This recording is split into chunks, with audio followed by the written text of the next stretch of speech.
Today I am going to make some hot honey, and we're going to use this to drizzle on some of our pizzas, some of our chicken sandwiches, chicken fingers, things like that. So in my pan here, I have 1 cup of honey that I'm just bringing up just to a very light simmer. To this, I'm going to add 30 milliliters of dried chili flakes, and I am going to add up 1 jalapeno that I've sliced nice and thin.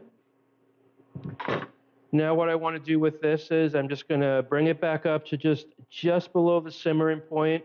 I'm going to let it cook for about 5 to 10 minutes just to let that heat infuse into the honey.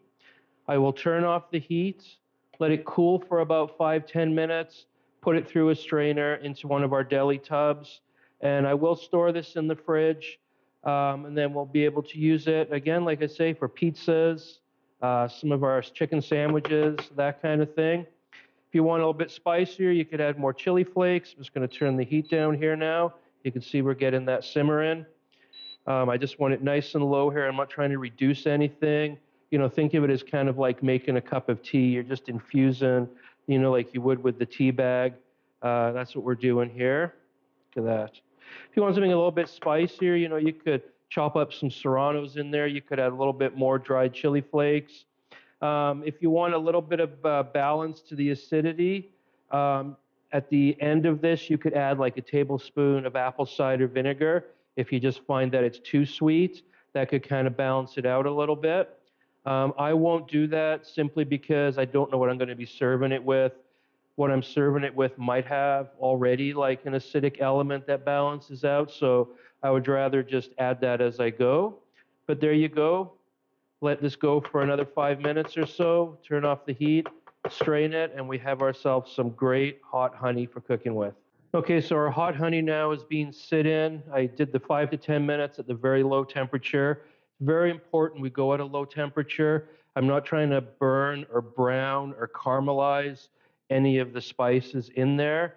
What's going to happen is if you use too high of a heat, you're going to lose some of the volume you're going to have, and then it's going to get a little bit of bitterness if especially the dried chilies start to burn. So it's a good idea when you're making this, keep an eye on it. It's only 5 or 10 minutes. You know, make yourself a coffee, grab a beer, pour a glass of wine. And then I like to have a heat-proof spatula, and it just helps me make sure I give it a good stir all the time. And it just helps prevent any, you know, sometimes you get little spots underneath where if it doesn't get moved around a little bit, you can get some burn in or some stick in. That way, I'm always moving it around and I don't get any of those issues. Now I just want to strain this. So I'm just going to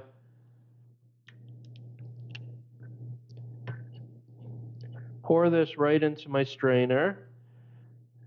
And then I'm making sure I get my heat-proof spatula in, like so. Don't want to waste anything. I used to work for a chef that would walk around, and this was way back in my Earl's days when I started my apprenticeship. And he would go and check all the cans if you're emptying canned tomato, whatever it was. And if there was anything left in, he would just walk over with a spatula in the can, and he didn't have to say anything. You knew you were costing the business money by not getting it all out. So good spatulas. So when we go to strain things, don't be afraid to give it a little press. You can see I'm getting some more liquid out of there. So again, you don't want to waste anything, right? So you want to get as much flavor out of this as possible. Just like so. And I'll put this over in the sink.